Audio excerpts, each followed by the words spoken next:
Assalamualaikum warahmatullahi wabarakatuh. Salam dan bahagia Bapak Ibu Guru. Saya guru matematika di SMP Negeri 24 Penajam Pasir Utara. Nama saya Wahyu Puspitasari. Saya mengajar di sekolah ini mulai Maret 2019. Awalnya saya tinggal di Balikpapan. Namun, karena akses yang terlalu jauh, sehingga saya memutuskan untuk tinggal di sekitar sekolah.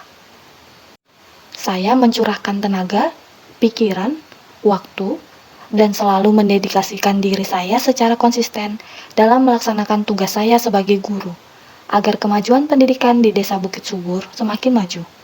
Dan anak didik saya siap menjadi bagian yang mendukung kemajuan IKN, Ibu Kota Negara. Siswa SMP Negeri 24 Penajam Pasir Utara memiliki 3 rombongan belajar dengan total keseluruhan siswa kelas 7 hingga kelas 9 berjumlah 44 siswa.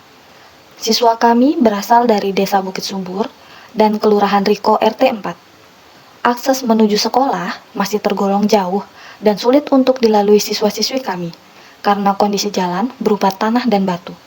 Siswa SD, SMP, dan sebagian guru sepakat menyewa mobil pengangkut sejenis pick-up untuk dimanfaatkan sebagai transportasi umum menuju sekolah.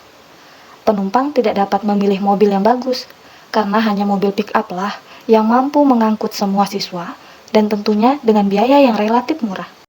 Saat musim hujan dan musim kemarau, siswa harus mengkondisikan diri. Musim hujan, jalanan licin dan siswa kehujanan. Saat musim kemarau, siswa harus siap dengan debu jalanan. Siswa kami harus siap-siap di pagi hari, menunggu dengan sabar mobil jemputan, agar tidak tertinggal mobil menuju ke sekolah. Dan saat pulang pun, siswa harus sabar menanti cukup lama, sekitar 1 jam, hingga semua penumpang berkumpul. Kegiatan ini menjadi hal rutin yang dialami peserta didik selama hari efektif sekolah.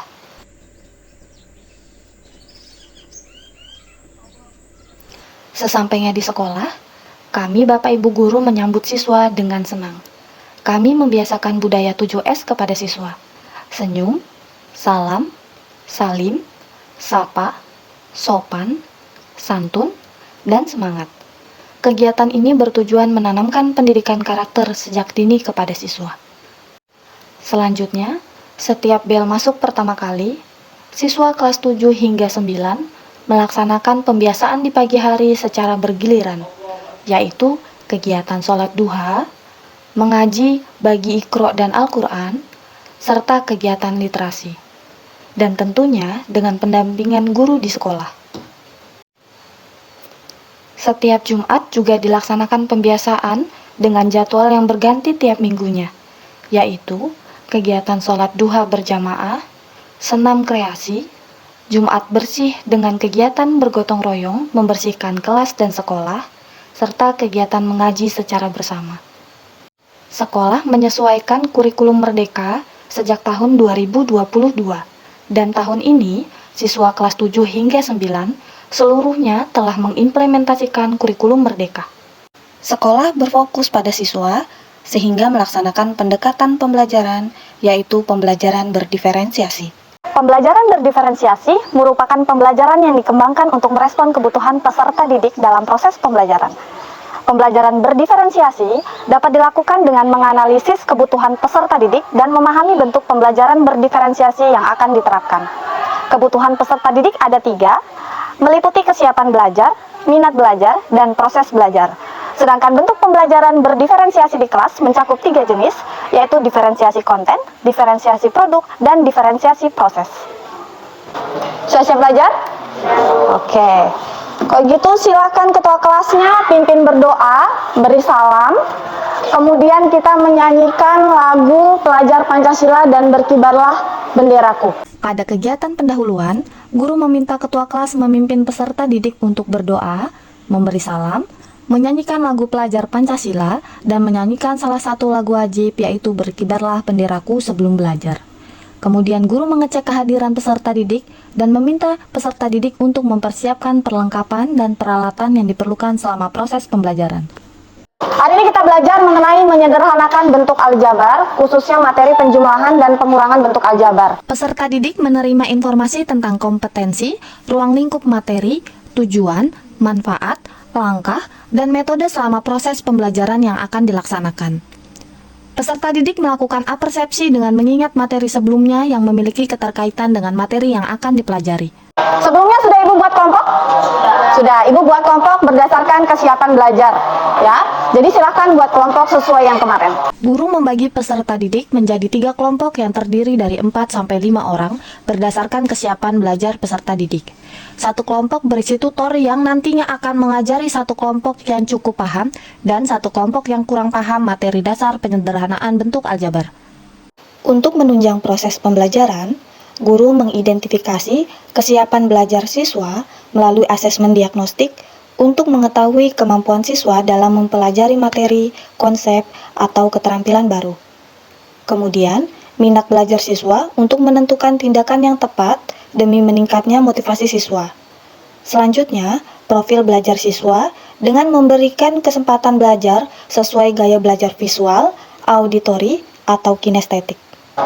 Ini salah satu contoh masalah kontekstual, ya. Ada yang bisa bacakan? Peserta didik dalam kelompok memperhatikan dan mengamati penjelasan yang diberikan oleh guru terkait dengan masalah kontekstual penyederhanaan bentuk aljabar, khususnya operasi hitung penjumlahan dan pengurangan bentuk aljabar. Sudah paham masalahnya? Oke, sudah paham ya? Ibu bagikan lembar kerja. Peserta didik membaca petunjuk dan mengamati lembar kerja. Kemudian guru memotivasi peserta didik dalam kelompok untuk menuliskan dan menanyakan hal-hal yang belum dipahami dari masalah yang disajikan dalam lembar kerja. Guru mempersilahkan peserta didik dalam kelompok lain untuk memberikan tanggapan, dan bila perlu, guru memberikan bantuan komentar secara klasikal. Peserta didik melakukan diskusi dalam kelompok masing-masing berdasarkan petunjuk yang ada di dalam lembar kerja. Peserta didik kelompok tutor dengan kesiapan belajar yang lebih baik diarahkan terkait dengan kesulitan yang ditemukan, agar saat melakukan tugasnya sebagai tutor bisa melaksanakan dengan baik. Peserta didik dalam kelompok tutor mengarahkan kelompok lain yang kesulitan dalam menyelesaikan permasalahan. Guru sebagai fasilitator dan motivator mengamati diskusi. Guru sebagai fasilitator dan motivator mengamati diskusi antara tutor dengan peserta didik, serta memberikan kesempatan kepada peserta didik yang kesulitan untuk bertanya terkait hal-hal yang belum dipahami. Ada yang mau maju memaparkan jawabannya? Saya, Bu. Oke, Pian. Perwakilan kelompok menyajikan secara tertulis dan lisan mengenai hasil pembelajaran dari tutor berkaitan dengan masalah kontekstual yang diberikan. Peserta didik yang lain dan guru memberikan tanggapan dan menganalisis hasil presentasi melalui tanda jawab dengan mengintegrasikan keterampilan berpikir kritis. Tepuk tangan dulu buat Pian. Kesimpulannya, ada berapa langkah tadi dalam menyederhanakan bentuk aljabar pada operasi hitung, penjumlahan, dan pengurangan? Ada 2. Yang pertama adalah oke, kelompokkan suku-suku sejenis. Yang kedua apa? Melakukan sifat distributif pada operasi penjumlahan atau pengurangan. Kita refleksi. Pertanyaan pertama, apakah kalian suka dengan pembelajaran yang dilakukan hari ini? Apakah ada kesulitan selama pembelajaran? Bagian apa yang sulit kalian pahami? Peserta didik melakukan refleksi dari pembelajaran yang telah dilaksanakan. Kegiatan ini bertujuan untuk memahami respon peserta didik selama proses penyampaian materi, sehingga guru dapat mengevaluasi proses pembelajaran yang sedang berlangsung. Kalau sudah, silakan kembali ke tempat duduknya. Kita coba tes sama soal yang baru. Guru memberikan tugas mandiri sebagai pelatihan keterampilan dalam menyederhanakan bentuk aljabar dari masalah kontekstual pada operasi hitung, penjumlahan, dan pengurangan bentuk aljabar. Ibu akhiri pembelajaran hari ini, semoga bermanfaat. Pelajaran selanjutnya kita akan membahas tentang perkalian bentuk aljabar. Kondisi lain yang menghambat proses pembelajaran menggunakan teknologi yaitu kurang memadainya jaringan listrik dan susahnya jaringan internet. Listrik di Desa Bukit Subur sering tiba-tiba mati. Akibatnya, jaringan listrik mati dan tidak dapat digunakan. Hal ini menyebabkan proses pembelajaran di sekolah terganggu. Dalam komunitas belajar SMP Negeri 24 Penajam Pasir Utara, guru dan staf sekolah berkolaborasi mengantisipasi kejadian yang menghambat kegiatan di sekolah.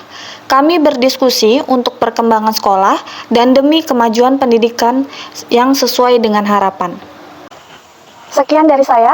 Terima kasih. Wassalamualaikum warahmatullahi wabarakatuh.